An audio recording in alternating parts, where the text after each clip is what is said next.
Praise lord అందరికీ రండి వాక్యంలోకి వెళ్దాం. మనము యాకోబు పత్రిక 5 అధ్యాయము 17, 18 నేను చదువుతాను. నేనైతే హిందీ బైబిల్లో నుంచి తెలుగులో వాక్యం చెప్తాను, మీరు మీ తెలుగు బైబిల్లో మీరు చదువుకోవచ్చు. इसी एलिया भी तो हमारे समान दुख सुख भोगने वाला मनुष्य था. उसने गिड़गिड़ा के प्रार्थना की कि मींह ना बरसे और 3.5 वर्ष तक भूमि पर मींह ना बरसा. फिर उसने प्रार्थना की तो आकाश से वर्षा हुई और भूमि फलवंत हुई.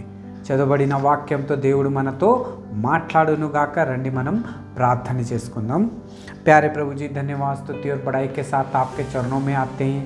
समय दिया उसके लिए भी धन्यवाद देते हैं. दया करके सहायता और मदद करें. आपके विश्वास में और आपके प्रेम में प्रभु जी बढ़ाएं. प्रभु जी पढ़े गए वचन पे आशीष करें, हमें इंकरेज करें. प्रभु यीशु मसीह को जानने के लिए सहायता और मदद करें. मैं भी अपनी बुद्धि और ज्ञान के साथ में प्रभु जी पवित्र आत्मा से भर के इस वचन को प्रभु जी सुना सकूं. प्रभु जी आप मेरी भी सहायता और मदद करें.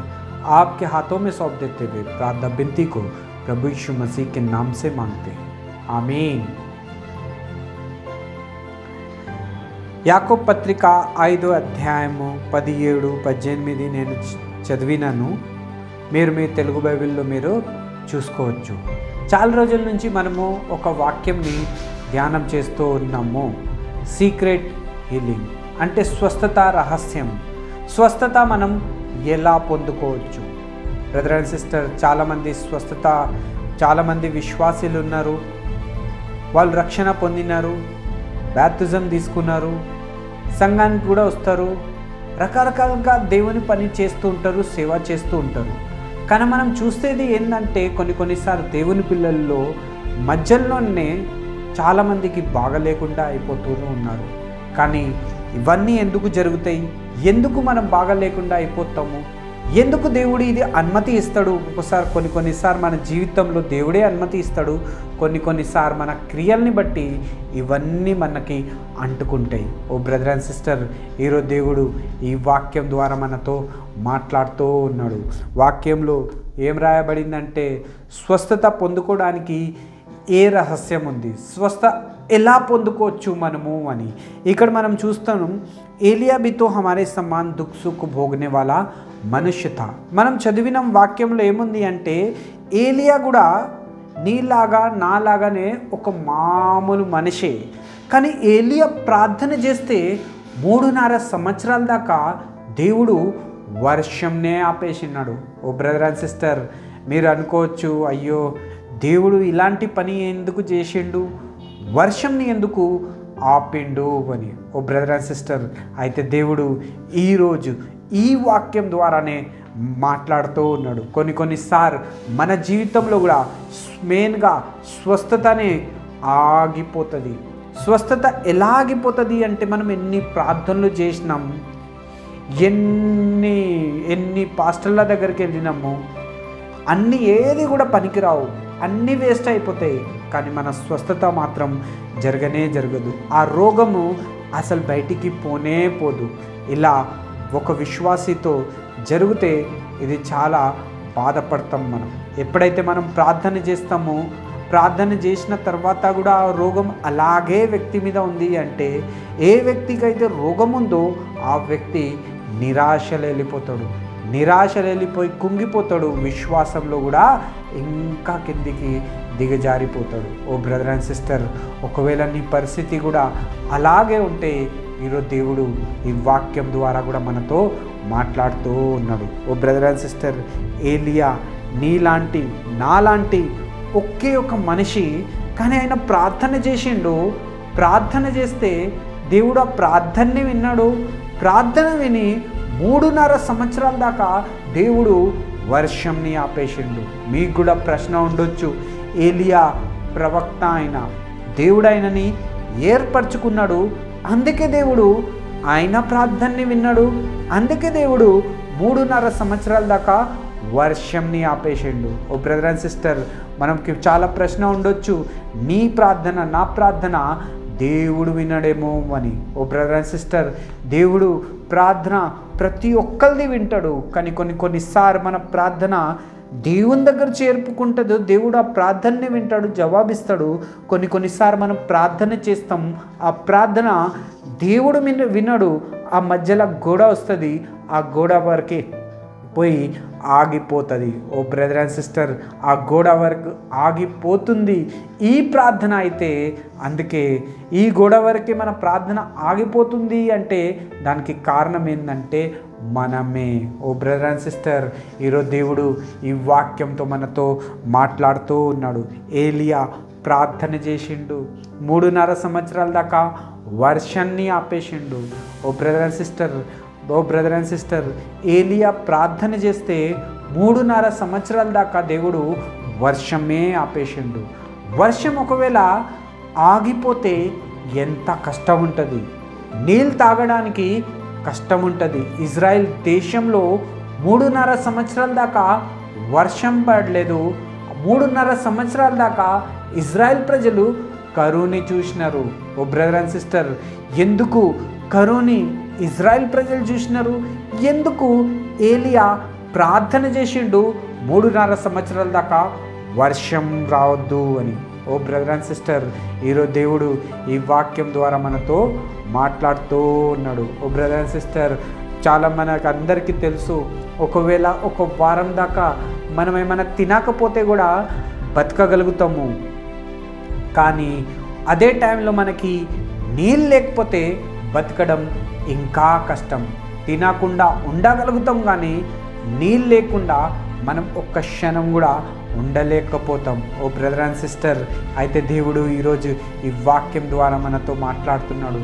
ఇజ్రాయెల్ ప్రజల దేశంలో ఇలాగే కరువు వచ్చింది. ఎలాంటి కరువు అంటే నీళ్ళ కరువు వచ్చింది. ఆ నీళ్ళ కరువు ఎన్ని రోజులు వచ్చింది? 1 రోజు 2 రోజులు కాదు, 3.5 సంవత్సరాల దాకా ఆ నీళ్ళ కరువు ఇజ్రాయెల్ దేశంలో ఉండే.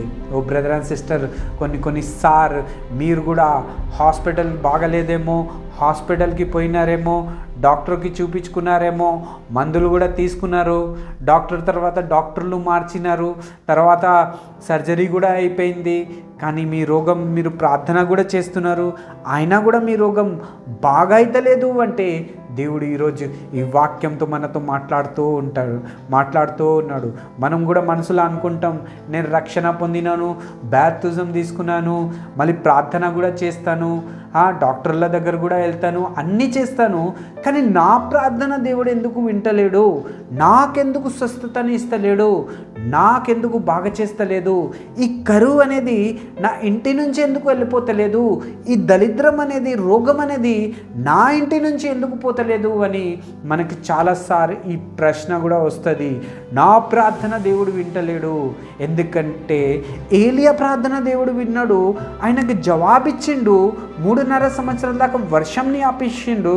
కానీ నేను ప్రార్థన చేస్తే దేవుడు ఎందుకు నా జీవితంలో స్వస్థత ఇస్తలేడు, నా రోగంని బాగా చేస్తలేడు అని ఎన్నో ప్రశ్నలు మనకుంటాయి. ఓ బ్రదర్ అండ్ సిస్టర్, కొన్నిసార్లు దేవుడు మన జీవితంలో కొన్ని అనుమతి ఇస్తాడు, కొన్నిసార్లు దేవుడు రానిస్తాడు, కొన్నిసార్లు దేవుడు మన జీవితంలో కరువుని ఇస్తాడు, కొన్నిసార్లు దేవుడు మన జీవితంలో ఆరోగ్య పాలు చేస్తాడు, కొన్నిసార్లు మనకు స్వస్థత కూడా జరగదు. ఓ బ్రదర్ అండ్ సిస్టర్, ఎందుకు కొన్నిసార్లు దేవుడు అనుమతి ఇస్తాడు? ఎందుకు కొన్నిసార్లు దేవుడు అనుమతి ఇస్తాడంటే, ఎందుకంటే దేవుణ్ణి మనము మర్చిపోవద్దు, దేవుడు మనల్ని ఎక్కువ ప్రేమిస్తాడు అని కొన్నిసార్లు ఇలాంటిది మన జీవితంలోకి రానిస్తాడు. ఎందుకంటే ఒక మనిషికి అన్నీ ఉన్నాయి అనుకో, అన్నీ బాగున్నాయి, ఏం కొదవలేదు అంటే అప్పుడు ఆ వ్యక్తి దేవుని దగ్గరికి రాడు, దేవుణ్ణి మర్చిపోతాడు. కానీ మన దేవుడు మనల్ని ప్రేమిస్తున్నాడు, మన కోసం ఆ పరలోకాన్ని వదిలేసి ఈ లోకానికి వచ్చిండు, రక్తాన్ని కార్చిండు, కల్వరి శిలువ మీద ప్రాణాన్ని ఇచ్చిండు. నీ కోసం, నా కోసము ఆయన ఆ పరలోకాన్ని వదిలేసి వచ్చేసినాడు. నీ పాపం నా పాపము ఆయన మీద వేసుకున్నాడు. అందుకే మనల్ని ఎంత ప్రేమిస్తాడంటే మనం ఎప్పుడైతే దూరం వెళ్ళిపోతాం, దేవుణ్ణి వదిలేసి మర్చిపోతాం కదా, అప్పుడు దేవుడు గుర్తు చేస్తాడు.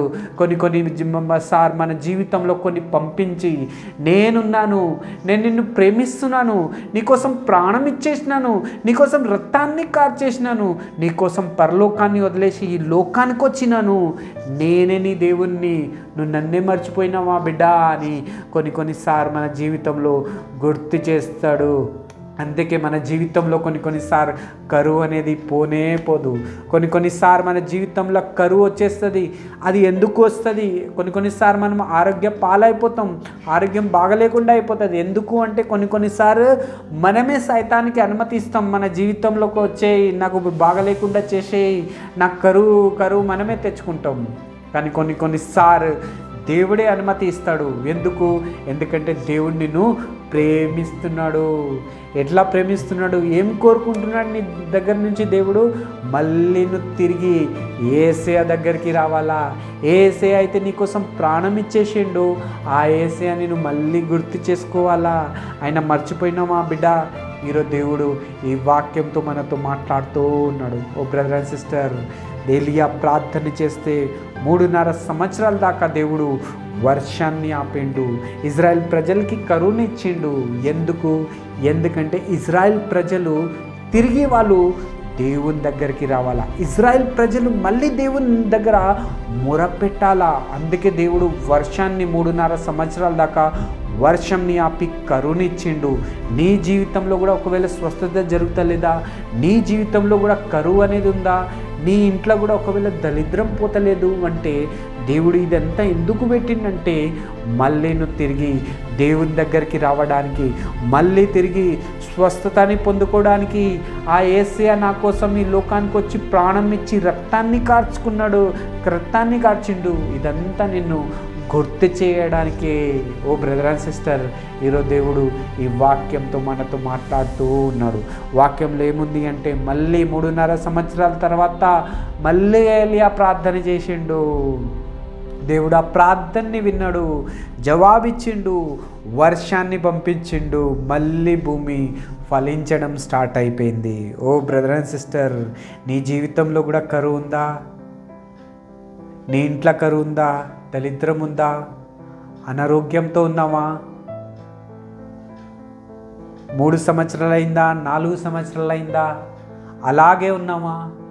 ప్రార్థన ఏలియా చేస్తే దేవుడు విన్నాడు, మళ్ళీ వర్షాన్ని ఇచ్చిండు, మళ్ళీ భూమి ఫలించింది. నీ జీవితంలో కూడా అలాగే జరుగుతుంది. నీ జీవితంలో కూడా మళ్ళీ స్వస్థత వస్తుంది. నీ జీవితంలో కూడా మళ్ళీ కరువు వెళ్ళిపోతుంది.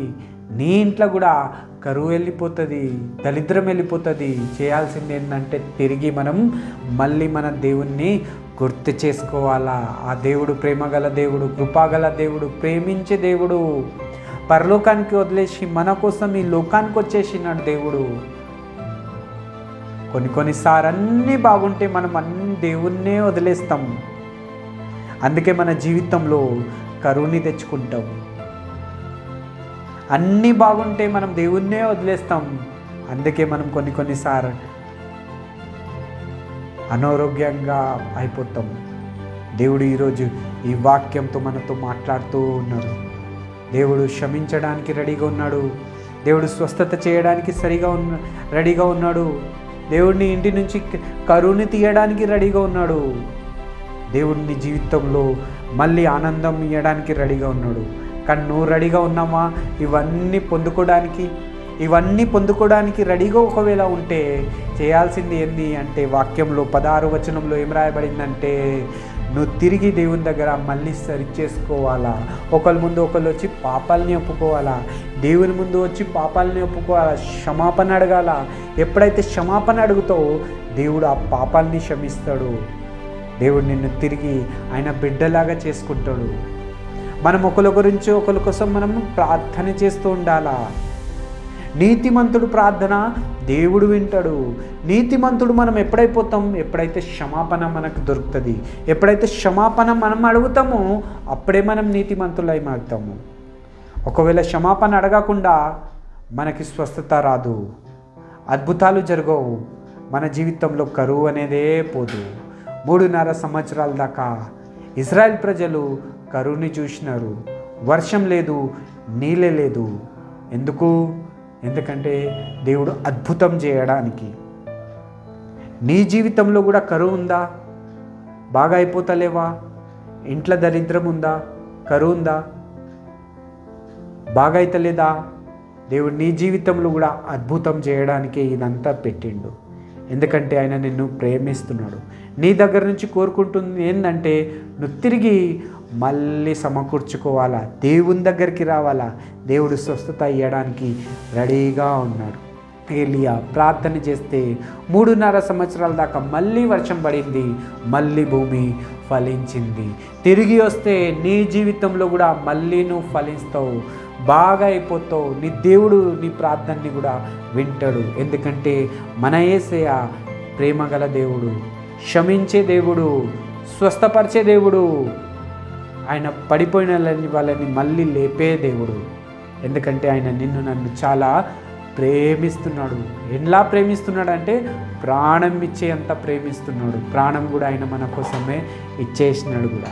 నిన్ను స్వస్థత చేయడానికి రెడీగా ఉన్నాడు. నువ్వు స్వస్థత పొందుకోవడానికి రెడీగా ఉన్నావా? అయితే దేవుని సన్నిధికి వచ్చే దేవుడి వాక్యంతో మనతో మాట్లాడును గాక. God bless you.